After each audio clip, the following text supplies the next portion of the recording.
Hello, Jane here from Longwater Tai Chi with another Stay Connected video. Today we're going to look at the movement from Shabasha Waves and Clouds where we lift an imaginary ball and lower the arm. Lift and lower. In the actual movement, it is done with a turn. So we lift and turn at the same time, coming back through the symmetry in the center. Lift and come back to symmetry. So you recognize the move, I'm sure. I want to look at its components in a little more detail. So we always start when we're teaching this movement by getting people to first of all do it with their heels on the ground facing forwards. So we lift one arm, keep the elbow heavy, rotate the forearm and press down. And then lift the other arm, rotate the forearm and press down. So lifting against an imagined resistance. I quite often describe this as like a waiter having a tray with something on as the arm comes up, palm up. And then forget that and press down, almost as though you have the pressure of pushing something like a beach ball into the water. So the movements don't float kind of aimlessly, they have a purpose. And again, this comes from the martial art Tai Chi Chuan, on which these Qigong movements are based. So lifting against an imagined resistance, and pressing down against an imagined resistance. Now, as you do this, bring your weight forward a little and then take it towards the heels as the arm lowers. Lift, weight forwards, lower, weight more through the heels. So we're going to start to build the confidence to lift the heels off the ground. So many of our students are doing these movements for balance improvement. We have quite a lot of people who arrive in our class with 2 sticks or 1 stick, and within weeks or months they're very, very much more confident with their balance. So we build the movement gradually. Just bring the weight forward. Now it doesn't matter if when you start lifting your heels, all you're doing is lifting them enough for someone to slip a piece of paper under your heels. We quite often say, imagine someone putting a £50 note under both heels. You don't need to lift your heels high for something that thin, but it motivates the mind to go, oh, something of value coming beneath my heels. Other students have suggested thinking about slipping a little love letter underneath your heels, something a little less pecuniary. I think that's the right word. So just getting used to this idea. Feeling the ground really clearly as your heels lift and lower. Remembering you don't need to do a big heel lift like this unless you have really got your weight and your balance confident enough. So we would move there gradually, a bit like learning to ride a bicycle or relearning. You wouldn't expect to get on and do it straight away without a few little accidents. So we're not going to get to that point of having accidents with toppling over. We're just going to build our confidence with balance slowly and steadily, gradually lifting the heels a tiny bit, tuning in to the weight of your body, pressing down through the balls of the feet, and then feeling the security of both heels also on the ground. Now retaining that feeling of the security, slow it down, feel the heels, feel the weight of the body going down into the ground. As the heels lift a little bit, stay in some way connected as though you can feel your heels still on the ground. Now if you angle the back of the pelvis so your tail, beneath your sacrum, your tailbone points down at the ground, you're going to get that quality of a little bit of extra root into the ground.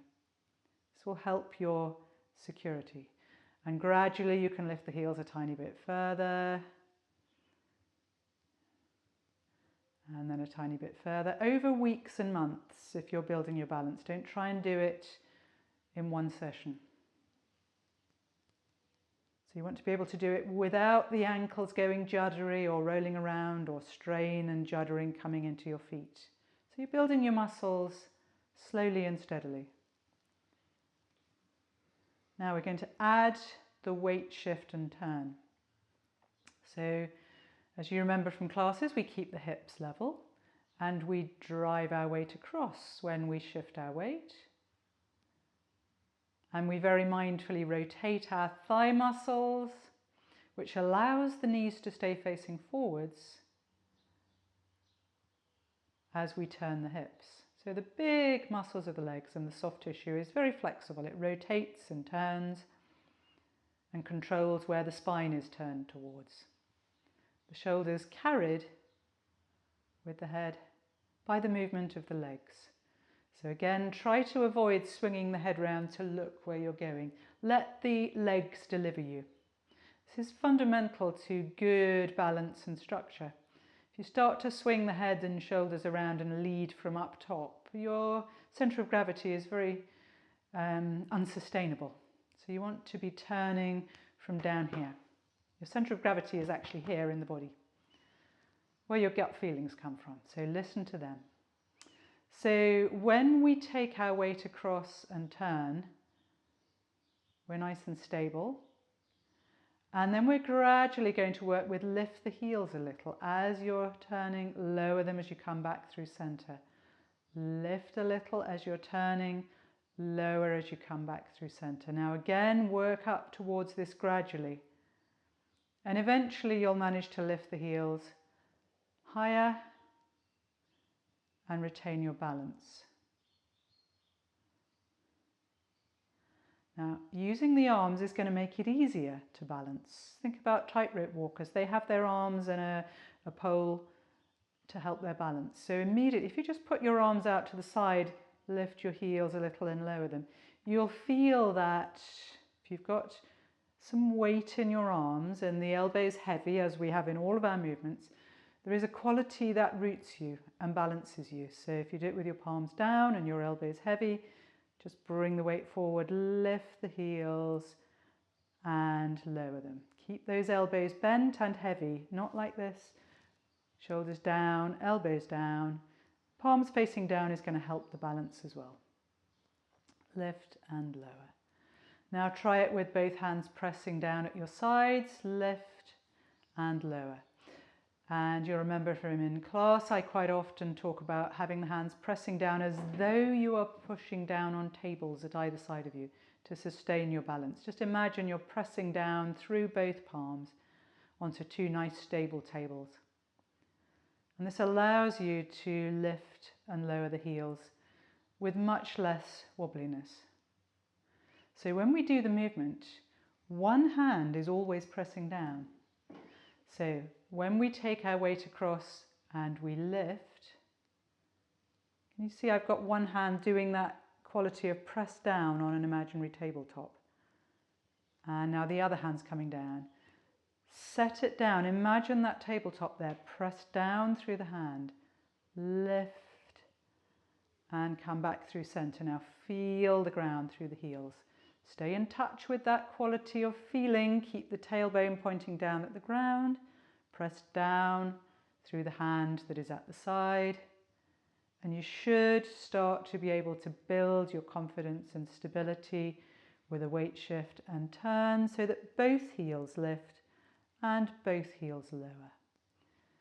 The arm rising is turning as it rises. And gradually, you don't have to bring it very high to start with.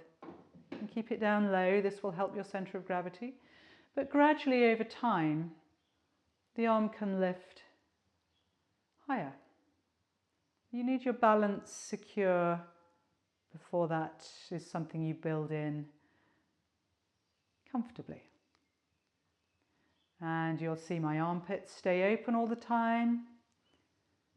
Particularly important on the one that's pressing down to allow that space in the armpit.